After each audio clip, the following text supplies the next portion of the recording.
There you are. So with those technical difficulties taken care of, Charles and Carl, the floor is yours. Terrific. Happy to be here. Yeah, thank you, Charles, for joining us. And thank you, Chaz. It looks like we're the 3 C's tonight, aren't we? All variants of Carl and Charles, yeah. So let me start off by saying that we're here to talk about some fairly heavy issues tonight. Inequality is one of them, and inequality in life chances and incomes in all key fields, from income and wealth to job recruitment, education, health, housing, policing, incarceration, all have a connection to perceived differences based on features such as skin color and other variations in the way people look. We find ourselves in a moment of collective reappraisal amid calls for transformational change to correct unjust inequalities. Policy reform is in the air. A debate on reparations in societies involved in the Atlantic slave trade is underway. But the question is, how is this transformation to succeed? In the areas just mentioned, the answer probably lies beyond reforms. It probably involves our topic this evening. And that topic is how we're programmed to perceive differences and establish forms of invidious discrimination. In short, it's about our culture. Now, racism is not uniquely American, though here in the US we have a long history that has been unevenly and incompletely recognized over 400 years. Right now, we are all freshly alert to the resilience of this original sin. But for decades, a set of intellectuals outside the mainstream pushed to disrupt the popular white-dominated view of society and history. This is important to understand in the context of today's news. This evening, we're lucky to have Charles King, a professor at Georgetown University who has focused in recent years on 20th century iconoclasts to help reshape the racial views that became so well embedded in the fabric of American laws and social norms in the 150 years since the end of slavery. Professor King has recently authored a prize-winning book that is highly relevant to our current awakening to racial injustice. Now tonight we're going to talk about the issues and his book. He and I will discuss this for about 30 minutes, and then we invite you to join via written questions via the chat box on Zoom. So if you don't have your chat box open, I invite you to do it now and type in your questions. And we aim to sign off at 8:30. So welcome, Charles. Thanks, happy to be with you. Thanks so much for putting this together. Yeah, well, let me start this way. Before we get into your book or the people who are its subject, let me ask you, what are you thinking about these days? Well, you know, I've spent the last 5 or 6 years in the time that I've been working on this book kind of living in the 1920s and 1930s when the people about whom I'm writing were active. The science they were doing, the public policy they were advocating for, the social changes they were advocating for. And I have to say, it's like I kind of woke up and we're back in the 1920s or 1930s again, because so many of the issues that were confronting this remarkable group of individuals that we'll talk about, I'm sure, in a few moments, here in the United States and globally, we're also confronting today. So I feel like I've kind of been jumping back and forth over the span of a century and finding the bookends of that century to be really, really similar. You know, we planned this event prior to the outrage of George Floyd's murder by a police officer and the explosion of grief, indignation, protests that have compelled more or less our entire country to start or continue conversations about race.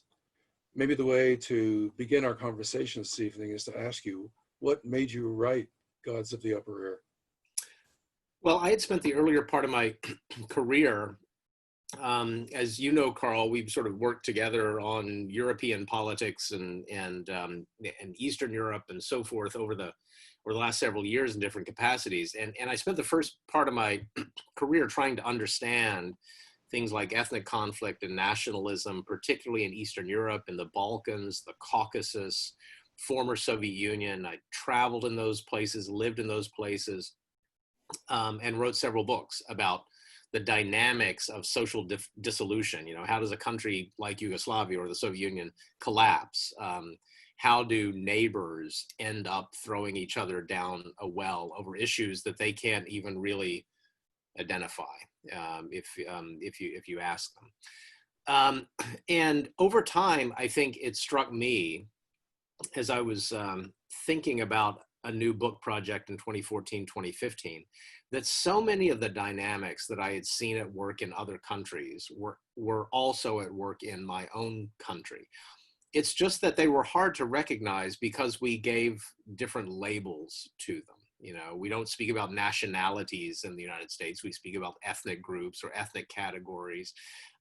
We have this category called race, which, as you said, is not unique to the United States, but the US has been historically almost uniquely positioned in its embedding of race in its social and political and economic structure. And so I thought, I know a lot about how these dynamics work when they have different labels attached to them, but seem to have lots of similarities with things that I'm more familiar with being an American citizen. And so I thought, let me turn my analytical lens on the United States.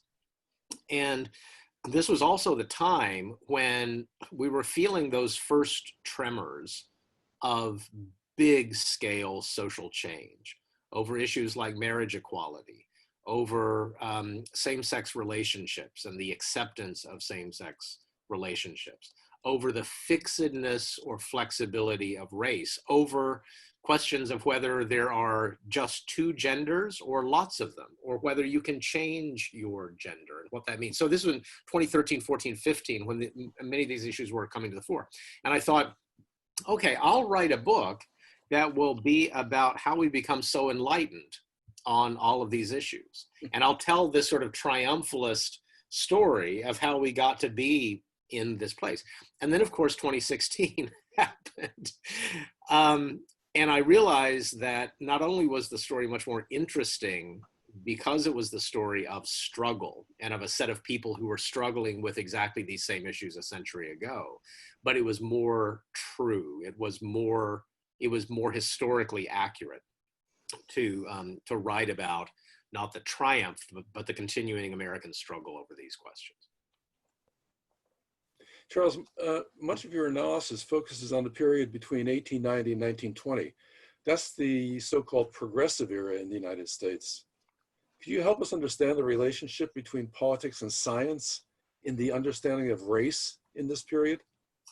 Yeah, well, some really important things happen in that era. I mean, if we widen the lens a little bit more, let's say 1870 to 1930 or so, that have to do with race and social categories in general. So race is one of them, perhaps the most important one when we're thinking about power in American society across social groups. And of course, gender is another one of them, sexuality is another one of them. Things that we think are rooted in things beyond our own society. So, you know, if you ask many people about what race is, well, they will say things like, well, ethnicity is kind of about, you know, your culture, but race is deep. Like race is about genetics. Race is about inheritance in some way. Or you ask people about gender and they'll say, well, yeah, that's not the same thing as a category like, oh, profession or religion, because you can change profession or religion, but gender is about biology. So these are the categories that we root very, very deeply in something outside our society. We believe, or we act as if they're rooted in something outside our own social construction, our own culture, if you want to use that term. And all of those ideas were not invented in the late 19th century or the early 20th century. Ideas about what gender is, about what, the bedrock social categories are. These are timeless in the sense that, in every society of which we have knowledge, every historical period of which we have knowledge, there are categories that people believe are real and important, and they construct their society according to them. But something really important began to happen in the late 19th century and the early 20th century in this country. And that is that we began to believe that those social realities, the rootedness of those categories, the essential differences described by those categories, were not a matter of history or religion or what God intended, but they were a matter of science. And that gets to this issue of sort of the progressive era that you were mentioning, an era in which we began to think that actually science can influence public policy. There are right answers and wrong answers to the big questions of the day. And if we only apply the new sciences of humankind, the social sciences as they're emerging, new trends in biology, new understandings about inheritance from the genetics revolution as it's beginning at the very beginning of the 20th century, we'll be able to make life longer, happier, better. We'll be able to make society better. We will help society progress in exactly that kind of way. A scientific mindset or understanding will help us build a better society. This is also, however, exactly the time when we begin to root our ideas about race in science. The racism of the earlier part of American history is rooted in certain ideas of nature or religion, like what God intended. What does the Bible tell us about differences between human beings, and how do we justify enslavement along those lines?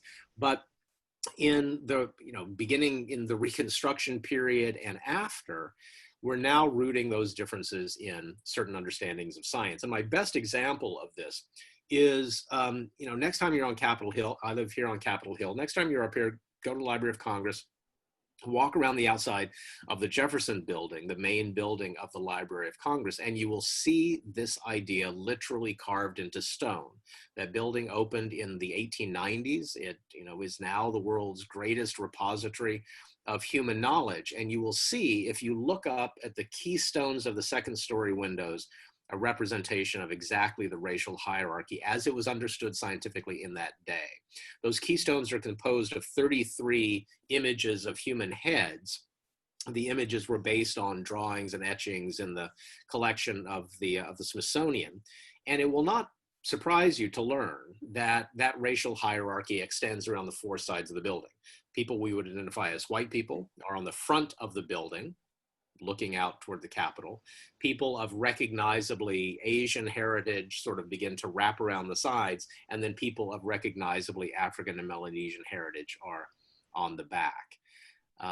The idea is, even when you're looking at this this is such an important institution in American history, an institution of American scientific knowledge, race and the hierarchy of race, the natural hierarchy of race is front and center. So that's the sort of the common sense of the period that you describe. The Library of Congress building, every history course you would take, every ethnology class you might take in college, every museum of natural history you went to would tell the same story, that people naturally come in races. Those races are naturally ranked, and only some of them, the ones on the front of the Library of Congress building, are capable of real civilization. That was the common sense of the day. Yeah, it's interesting that you frame it in terms of the common sense of the day.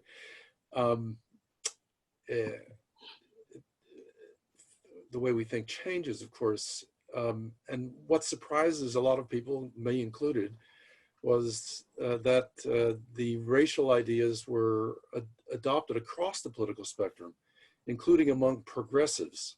Mm-hmm. It seems counterintuitive to us today, perhaps, that people that would identify as progressives then would adopt racial categories and organize their thinking about human qualities in terms of those kinds of categories. So how did that happen? Well, yeah, I mean, progressive doesn't mean the same thing in every era, of course. And in that moment, to be progressive meant that you wanted to apply a rational scientific understanding in aid of human and social betterment, and that you believed that society was perfectible with the appropriate application of the most important leading knowledge of the day. You could clean up corruption, you could clean up slums, you could have public education that helped lift people out of poverty. All of those were sort of progressive ideas of the moment, but they intersected in really important ways with thinking about race, and on the other hand, thinking about the application of science to human reproduction. So many of the progressives of that era were also part of what would become the eugenics movement in the United States. That was simply, applying science to choices about human reproduction. And so if you go back and read, the textbooks of the era, or the most important sort of bits of public scholarship there, the sort of books of history and science that everybody was reading in the teens and early 20s of the last century, you see all of those ideas front and center. If you went in the 1920s, if you went to a state fair in the United States, it was quite likely that there would be a eugenics building at the state fair that would be showing you not only how you could make informed decisions about family planning, the movement for family planning, for prophylactics and birth control, it didn't come completely out of that movement, but it had intersections with eugenicists of the day, and that's not to disparage any of those any of the organizations and so forth that come out of that movement, but it's simply to recognize that the scientific consensus of that moment really was about the fixedness of certain categories. So race is biological and inheritable. Criminality is inheritable. Intelligence is inheritable. This is the moment when intelligence tests are being invented and rolled out across the country. So all of those ideas intersect with progressive ideals in ways that we kind of find uncomfortable now, but are actually part of the history. Yeah. Looking at the other side of this, you bring to light a dark theme relating to the model that American thinking and practice had become for the Nazi movement and dictatorship in Germany, and actually Adolf Hitler in particular. So yeah. Can you talk a little bit about what those connections were and how they worked? Well, there are a number of historians who have been looking at this in recent years, and I think we're coming to understand in really profound ways what, over the course of the late 20s and well into the 1930s, Nazi activists, Adolf Hitler himself, and people who would come to head up the fields of jurisprudence, public policy, public health in the Third Reich had learned from the experience of the United States. And it only takes a moment's reflection to sort of remember the fact that by the time the Nazis came to power in 1933, no country in the world had a more extensive system of racial identification and segregation than the United States. We led the world in this. No country in the world had forcibly sterilized more individuals than the United States. The Supreme Court in the early 1920s, as many of you may know, the famous Buck v. Bell decision upheld the right of the Commonwealth of Virginia to forcibly sterilize a woman who had been declared by the state feeble-minded. Because, and again, this is one of the progressive ideas, the original human right in the progressive imagination of that moment, the original human right is to be born well, to be eugenics, to be well born. And so, if you were going to be born into a family in which your parents were developmentally disabled, as we might say today, feeble-minded in the language of the time, or if you were born into a family that had a demonstrated history of having been arrested, a family of criminals, because the idea was crime ran in families, wouldn't it just be better for you not to have been born?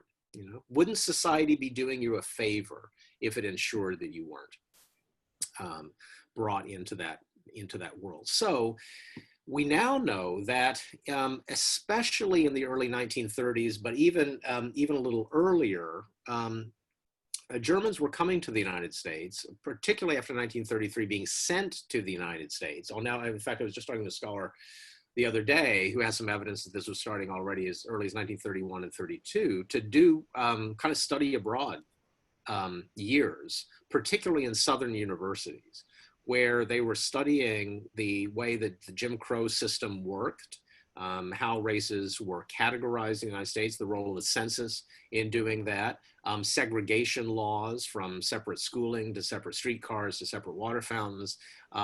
And they were very impressed with the extensive system that they found. And all of that flows directly into Nazi race laws as they emerge in the middle of the 1930s. There's a wonderful book by James Whitman called Hitler's American Model that some of you may have seen, which goes into this in a great deal of detail. And there's other scholarship that verifies all of this to the nth degree. One other person I'll mention is, and he figures into the book, is a guy named Madison Grant, who was a great progressive of the era, friend of Teddy Roosevelt, one of the founders of the Bronx Zoo, great philanthropist in New York, who wrote a book in 1916 called The Passing of the Great Race. And this was a bestseller of the day. It was one of those big nonfiction books of the season that, you know, if you were a world-aware person and interested in global affairs, it was one of those books that you had to have on your coffee table. And Grant gives a sort of racialized history of the world, arguing that countries are great to the degree that they protect the racial stock that has made the country great. And so he became one of the great anti-immigration activists of the teens and 20s. And if you go to the Library of Congress now, in the rare books section, you can actually hold in your hand, as I have done, Adolf Hitler's copy of Madison Grant's Passing of the Great Race, which was translated into German in 1925, and that Hitler called My Bible. So to hold that in your hand, this piece of American public scholarship that we know Hitler had in his library, was captured by the Allies as part of hundreds of volumes, and preserved in the Library of Congress for us to see now. Yeah, it's useful for us to remember that Hitler did not make this stuff up. So against this background, we come to the contribution that German immigrant Franz Boas made to understanding race. Can you summarize your argument about Boas and his circle? Yeah, so Franz Boas came to the United States in the 1880s. As a young man. He was born in Germany, German Jewish heritage, wanted to have a kind of life of adventure, had spent more than a year in the Canadian Arctic doing some field research, just kind of on his own. Well, he had family surfing along with him, but he wasn't really sponsored by anyone. He wanted to kind of be an adventurer, what we now call ethnographer or anthropologist. Came to the United States to try to make his fortune, wanted to get a job with the Smithsonian. That really didn't work out. Worked for a while on the Chicago World's Fair, worked for Science Magazine, was this kind of itinerant scholar trying to make it in the United States. Finally, by the end of the 1890s, he got a job as a professor at Columbia University to build what would become their Department of Anthropology. And Boas becomes, from that stage, the real founder of the discipline of anthropology in the United States, particularly the field that we now call cultural anthropology. He's a foundational figure in the field.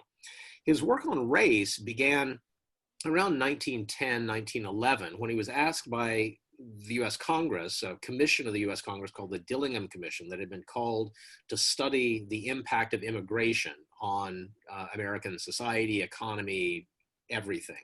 You know, remember, this is, of course, the era of Ellis Island. This is the era of massive immigration from Eastern and Southern Europe, a time when, by the way, the percentage of foreign-born individuals in the United States was roughly what it was when Donald Trump came down the escalator at the beginning of his campaign.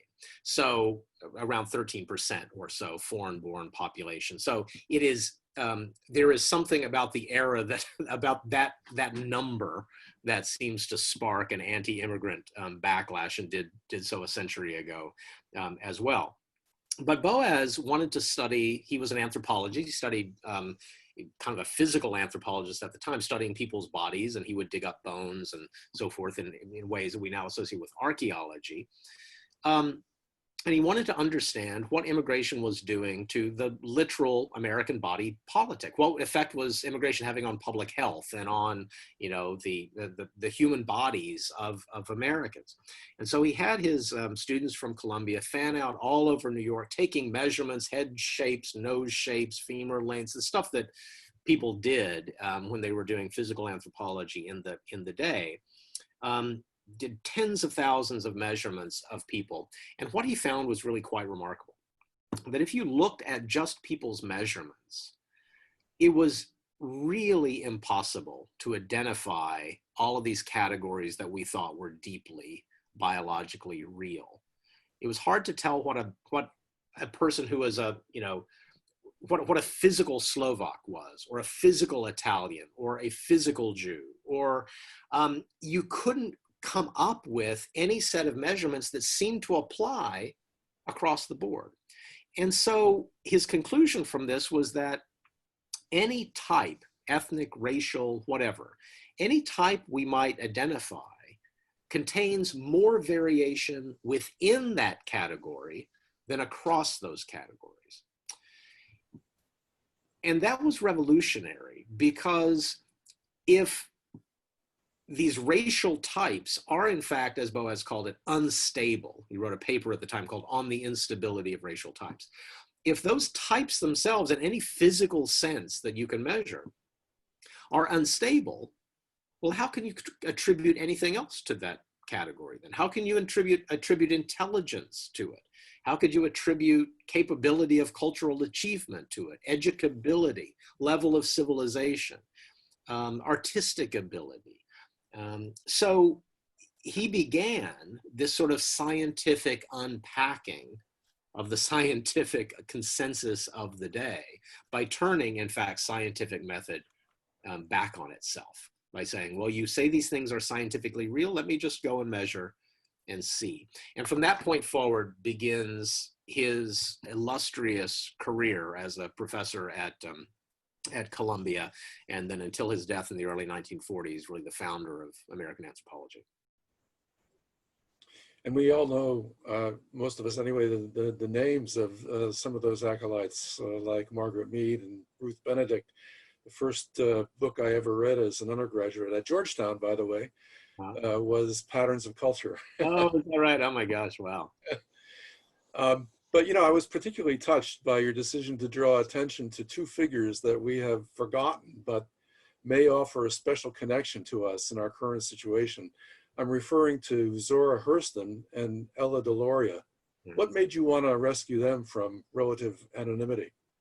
Yeah, well, you know, Zora Neale Hurston, we of course know as a novelist, and she's one of those figures, you know, one of the great figures of the Harlem Renaissance, who was kind of rediscovered in the 1970s. And now she's sort of one of these great figures that, you know, junior high and high school students would read, which would of course both thrill her and I think slightly embarrass her to no end if she were around to know that she had achieved this sort of monumental status as an American novelist. But she, like Margaret Mead, like Ruth Benedict, like Edward Sapir, like all these grand figures in the early phases of American anthropology, she also was a doctoral student of Boas's. She never finished her PhD. And the more I read some of her early work, which is now being republished, but until a few years ago had been kind of lost or forgotten, her anthropological ethnographic work on the Gulf Coast, in Haiti and Jamaica. The more I read of that, the more I realized, she was a really important social thinker in her own right, a really important social scientist who had fascinating things to say about particularly African-American culture in the South and how it was perceived at the time by predominantly white social scientists who could be bothered to study it. I mean, she was one of the very few real collectors of Black folklore on the Gulf Coast at the time. She was also the first person we know of to have photographed a zombie when she was in Haiti, and it appeared in Life magazine in the 1930s. And in that section of her book on Haiti, it's a book called Tell My Horse, her kind of ethnography of Haitian culture. She never treats the woman whom she's photographed as a person who is said to be a zombie or, claims to be a zombie. She describes her as a zombie. And Hurston has this brilliant passage in that book in which she says, if you're really going to try to understand another culture, you need to try to understand it not as an exoticism. You need to understand it on its own terms, with its own categories, and categories that it's developed because presumably those categories make sense. And then you realize that, well, this category that she encountered between living and dead had a certain place in Haitian society. That was a useful category for some purpose in Haitian society. And in fact, the more I thought about it, the more I realized that, of course, Hurston herself would have been intimately familiar with what that felt like to be both living and dead. She was the only African-American undergraduate at Barnard. She had been invisible as a waitress at the Cosmos Club here in Washington. When she, got on a streetcar, if she was in the wrong place, she was suddenly visible, but she would be invisible if she was in the right place. She knew what it was like to be really, really alive, to be a person that to be your own person, but then to be in a social situation in which you're socially dead. The plight of African Americans in so much of American history.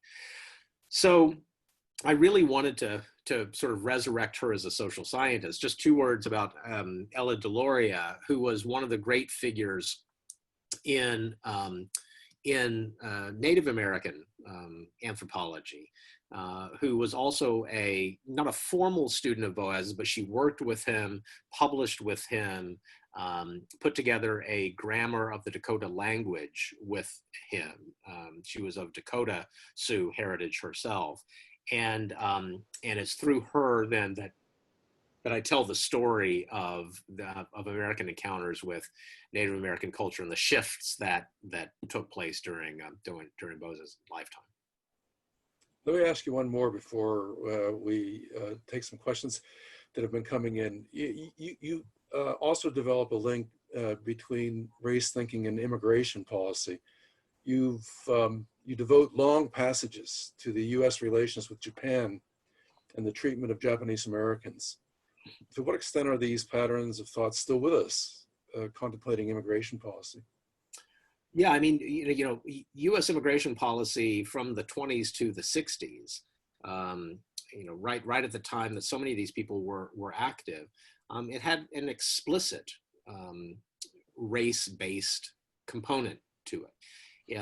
The mid-1920s Immigration Reform Act, which was put in place exactly at the time that Boas was trying to unpack ideas of biological race. Of course, U.S. legislation goes in exactly the opposite way, was based on the idea that, as Madison Grant said, there is a certain native stock to America. And when Grant used the term Native American, he meant people like him, people of Anglo-Saxon heritage, that those were the people who had made the country great. That's what real Americans were like. And so you wanted to control immigration policy such that you increase the percentages of people coming from Northern Europe and decrease the percentages of people coming from just about everywhere else. Because that's what your country was, that was the identity of your country, and that meant that, that only the truly civilizationally capable people would be allowed to immigrate. And so, you know, this group was sort of, they were fighting many of these ideas at the time. They saw a very similar set of ideas come to the fore in public policy with the internment of Japanese and Japanese Americans, based again on the same kind of idea that your racial category is going to be the thing that determines lots of other things.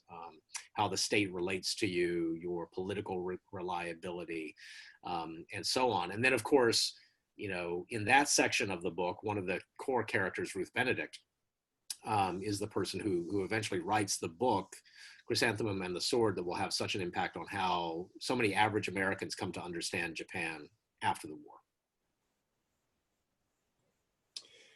war. Chaz, are you collecting questions for us?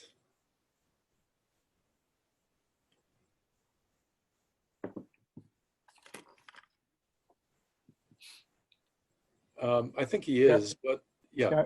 Carl, I am collecting them. You can see them in the chat box yourself. It's such an interesting conversation you're having. I wonder, Charles, if you could add a chapter to your book, what would you say about the current time and where this advances on the intellectual history you've just shared with us? Yeah, well, I mean, so much, I think so much of the conversation that we're having today, nationally, you know, would be very, very familiar to the people in this, in the book. They were arguing for things that at the time, so few people would sign on to. There are far more people who would sign on to their ideas today. One might even say most Americans would sign on to their ideas today, but they were working so hard to try to get Americans to step out of their own way of seeing the world for a moment and try to have a view, as Hurston said, from the gods of the upper air. She contrasted the gods of the upper air with the gods of the pigeonholes. That is, to try to see humanity in all of its kaleidoscopic reality. And to put away any theory of human society that just happens to put people like you at the top. Boas and his students said, be really, really skeptical. Just be really skeptical of any theory, scientific theory, anthropological theory, political theory that just happens to put you at the center of the universe, at the top of some civilizational ladder. And we're still kind of struggling with that today, but, you know, conversations about the fluidity of gender, the constructedness of racial categories, the entrenched racism in American institutions, all of that would have been very, very familiar to them. Even, you know, even a thing like gender and sexuality, Mead and Benedict were real pioneers in this. You know, the two of them were the great love of each other's lives and began a romantic relationship in the middle of the 1920s. It was kind of on again, off and again, as Benedict was married. Mead was ended up being married 3 times, but, you know, they had this unnameable kind of relationship that, but there was also kind of the pole stars of each other's lives. So they would, I think, understand a lot of what we're debating today. We've gotten 7 or 8 questions, and maybe could ask you just to start with the most specific one, which was the one whether there were any Americans who actually advised Hitler or considered themselves as the government in waiting here in the U.S. in case Hitler prevailed. Oh, sure. I mean, there are. Again, this is not specifically my field, but I just refer you to books by James Whitman and Sarah Churchwell. In fact, if you want to read one thing on this, Sarah Churchwell's, she's a historian in the UK, has a wonderful book on the history of America first as an idea.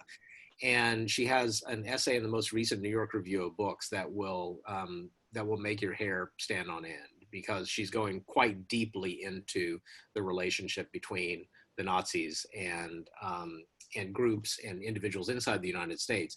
If some of you haven't seen the video called A Night at the Garden which was some recently resurrected footage of a 1930s pro-Nazi rally in Madison Square Garden. You can just go to YouTube and search for A Night at the Garden.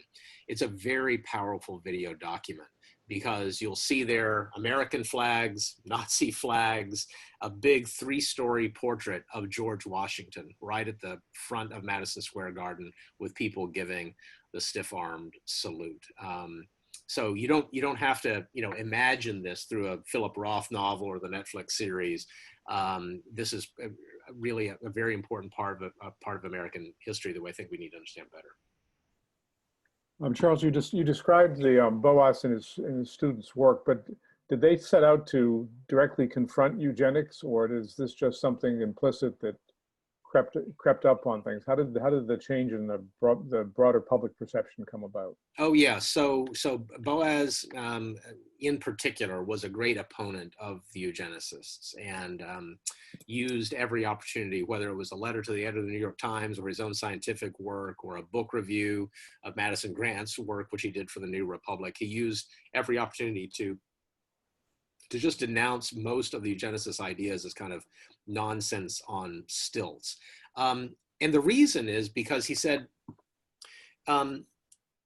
you are attributing, and the thing you believe is inheritable, criminality, intelligence, all of those things, he said, are products of a given society. What we define as intelligence, what we define as criminality. He said, isn't it strange that we base our theories of inherent criminality on the things that poor people do, the crimes that poor people commit, right? We don't base our theories of criminality on the insider stock trader, right?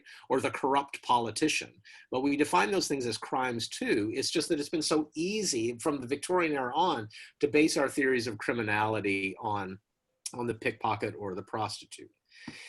So he was confronting these ideas all the time, at exactly the time that the American scientific establishment was really wrapping itself in eugenics ideas. So one of his employers, the American Museum of Natural History in New York, hosted 2 of the World Eugenics Congresses that took place before the Second World War. And German scientific establishments, even after 1933, were giving honorary degrees. Universities were giving honorary degrees to American eugenicists. So all of this was part of it was part of the same global conversation in which, for a good part of the 20s and into the 30s, the United States actually led the way.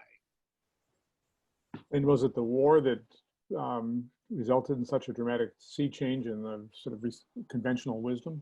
Yeah, I think it's not everybody went to Georgetown and took anthropology. No, I think it's the war that begins to cause so many of those ideas. I think they become rather uncomfortable ideas. I think there's a tide that begins to turn among some public intellectuals against many of these ideas, but but they're still around, right? I mean, there is even in our present moment, there's a kind of neo-biologism that, there are plenty of popular science writers who argue for the inheritability of something like intelligence, even today. So those ideas don't just go away. The other thing that I think happens is that even some of the symbols that the United States shares with Nazi Germany become rather uncomfortable. So I have a photo that I found in the Library of Congress that's this quite remarkable thing. Is interned Japanese Americans in California who are saluting the American flag, saying the Pledge of Allegiance, with their arms extended in a stiff-armed salute. And it took me a little while to figure out what was going on here, because this was a history that I didn't know, that this it was called the Bellamy salute. And until the early 1940s, this was the recommended way of saying the Pledge of Allegiance to the flag, with a stiff arm salute with your hand up, by the way, rather than your hand down, with your hand up. So, until 1941, 1942, plenty of American school children and German school children were greeting the day in exactly the same way. It's remarkable. You can see the questions in the chat box as well, but one interesting one is asking, why are Japanese considered whiter than white as a model minority, yet still excluded from policy decision-making relating to Japan affairs? Is that a legacy of institutionalized racism or attitudinal barriers that stem from white privilege and the desire not to relinquish it? Yeah, I mean, I think that's a tough question, and I have no particular expertise on issues related to sort of those questions in really contemporary American society. But I will say that,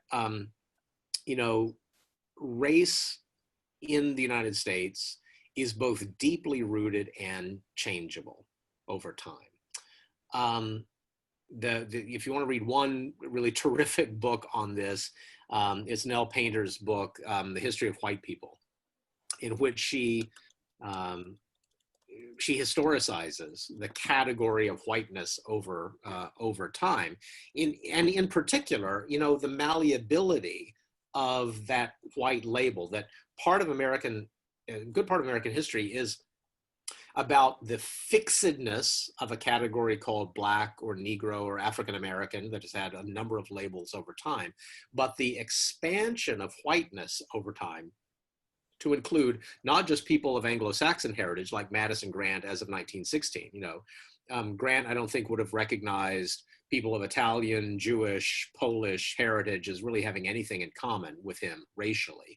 But over the course of the 20th century, that category really expanded to include people who are just not of Nordic, as he would have called it, stock.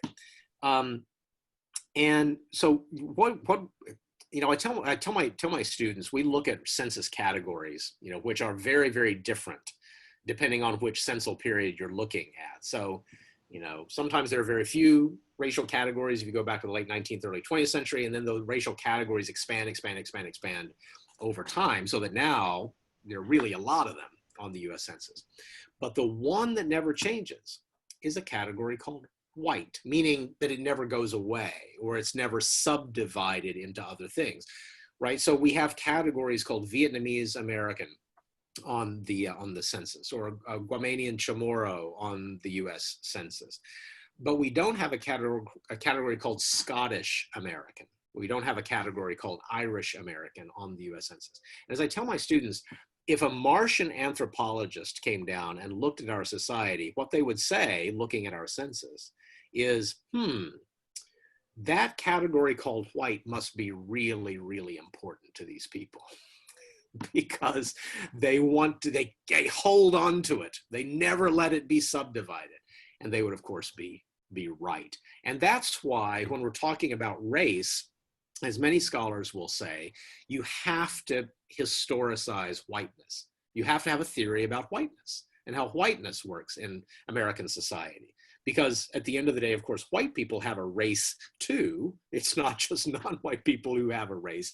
And how did that thing get constructed and maintained and walls built around it historically? In that context, one of the questions is whether recognizing cultural differences automatically implies a ranking of cultures. How do we think about differences among cultures and as different but equal? Yeah. So, the great theory that comes out of the Boas circle is what they call cultural relativity or cultural relativism. And the way they thought about that term was not that kind of anything goes and you can't make any judgment about anything because everything is relative. In fact, as I've told people before, what I really wanted in this book was for Boas and Einstein to meet. They were rough contemporaries, and I really wanted them to get together and say, oh my God, you're doing in the social sciences what I'm doing over here in physics, both with their theories of relativity. So far as I know, they never met, but they were getting at a very similar idea, which is this, that, Einsteinian relativity is not that there are no laws to the universe and everything's relative. That's not what Einsteinian relativity says. In fact, it says exactly the opposite, that the laws of the universe work wherever you are. So if you're traveling on an airplane and you see a fly go from the back of the airplane to the front of the airplane, that fly is traveling extremely fast. In fact, that fly is traveling faster than your airplane is traveling. Even though it just appears to you that because you're also traveling about 600 miles an hour or so, that the fly is just going a normal fly speed. The laws of the universe still apply to you, even though from your perspective at that time, it appears that they don't. Boas was saying a very similar thing, that there are, in fact, human universals. How do you raise a child? What do you do with your parents when they can't care for themselves? What's good to eat? How do you marry well? What counts as a good death? What do you do to a friend when they're sad? What kind of animal can you eat versus what kind should you pet? All of these are human universal questions. It's just that the answers to them are not universal. The answers to them are a product of here and now and culture. And so we shouldn't expect that our answers produce universal happiness or are the only scientifically valid one. We are all, in one way or another, museum pieces. And our ways of seeing the world will seem very strange to people a century from now. Carl, I want to give you a chance to ask some further questions as well. Yeah, let me weigh in with this one. There's a related fascinating aspect about your book. With the exception of Boas, all your heroes are, well, heroines. Mm-hmm. So what do you make of the coincidence that Boas's school, if we can call it that, was populated mainly by women? Well, so there were a lot of Boas students, right, over the years, and a lot of women and a lot of men. And I sort of made some decisions about who I wanted to focus on. And, if you were writing a history of anthropology, say in the 1950s, you would not have included the list of women that I included. That history would have been written by men, for men, with men in the table of contents. But to me, I was interested not in writing just a scientific history of anthropology, but trying to figure out how did these ideas come into the public consciousness? And the person through which so much of that happens is Margaret Mead herself. And as I started working on Mead and the Mead papers at the Library of Congress, which are about 500,000 items worth of stuff, it's an incredible national treasure that we have there. You see all of these other women who were core to that group and so important in not only developing the theory of cultural relativity, but translating it. Ruth Benedict through books like Patterns of Culture that an undergraduate at Georgetown would have read, or Chrysanthemum and the Sword, which is a bestseller about Japan right after the war. These were the women who I think really helped those ideas get out into the public mind. Boas said as early as the 1920s, my best students are women. And you only have to reflect a couple of moments on the fact that the social position of these women made them particularly astute when it came to understanding the weirdness of the culture that they were surrounded by, right? So, Benedict couldn't become a professor at Columbia until she got divorced, because a married woman couldn't be a professor at Columbia. She still couldn't go to the faculty club because that was exclusive to men. She had a romantic relationship that she could never make public because it would have been shameful, wrong, and in a good part of the United States, illegal. So all of these people, Boas, Hurston, Mead, at some point had exactly the same kind of life experience. They said, I'm having a hard time of it for some reason. A German Jewish immigrant, the only Black student at Barnard, a couple that we would now call a lesbian couple trying to make it in the world of science and public affairs. Either my struggles are a result of my own deviance. There's something wrong with me that I need to try to fix because, I'm banging my head against a wall. Or I'm just fine, but there's something about the culture and society that I'm surrounded by that doesn't fit me. So from all of these outsiders, square pegs, springs this entire theory of human society, that all societies have their own taboos and rituals and structures. And the job of social science is not to start ranking them, the most civilized, the most savage, but to try to understand the peculiarities of every society, whether that society is around the world in Papua New Guinea or American Samoa, or whether that society is across town, whether that society is across a political dividing line. So many of the techniques that they were interested in furthering are so applicable to how we understand any kind of human difference in a present moment.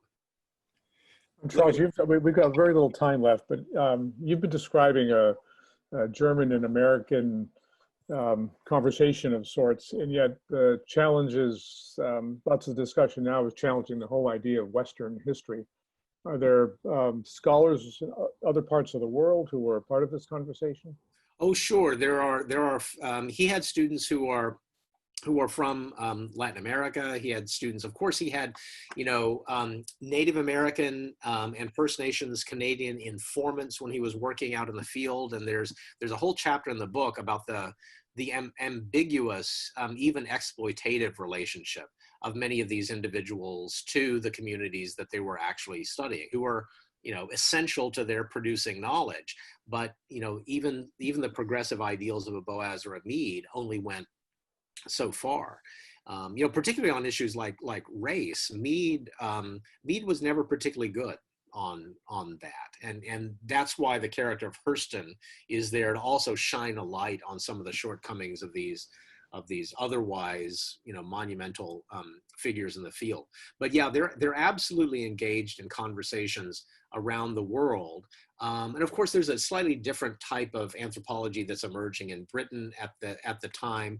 Anthropology as a science also emerges out of imperialism, right? It's the way in which big, powerful countries understand the places that they're conquering. And so that darker history of the field is very much a part of the book as well.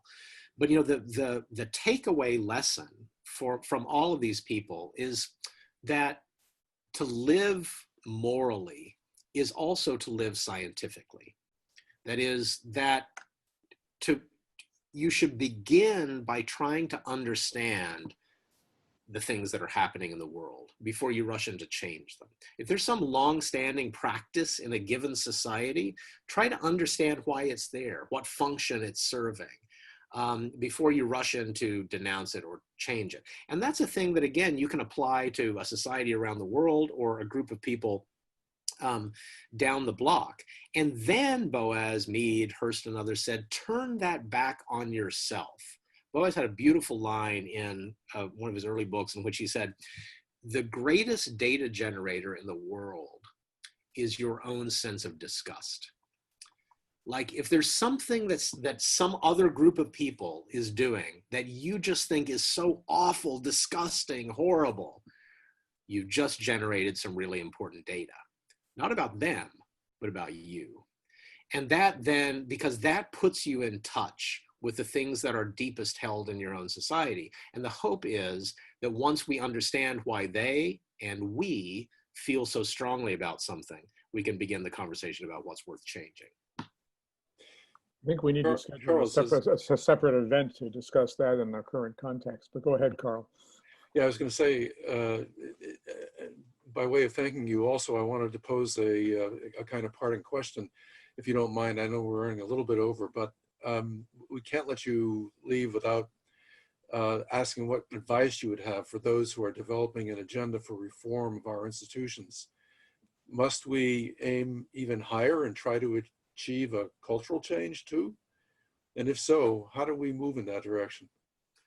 Well, I think the first stage, is conversation. I mean, Boas believed that his science was a conversational science. It begins by listening, by really, really listening. And in fact, the technique field work that this group of people developed that we think is now so central to social science, so central to anthropology, involves going into a place and just shutting up.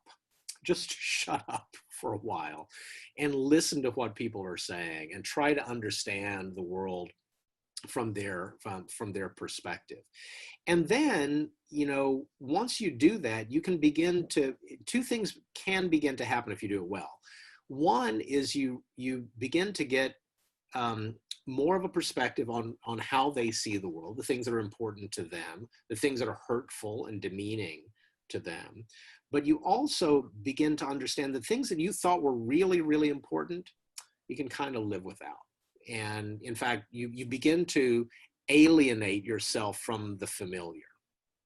So much of anthropology as they developed it, and in fact, I think so much of a modern mindset as they developed it, means getting over your own common sense.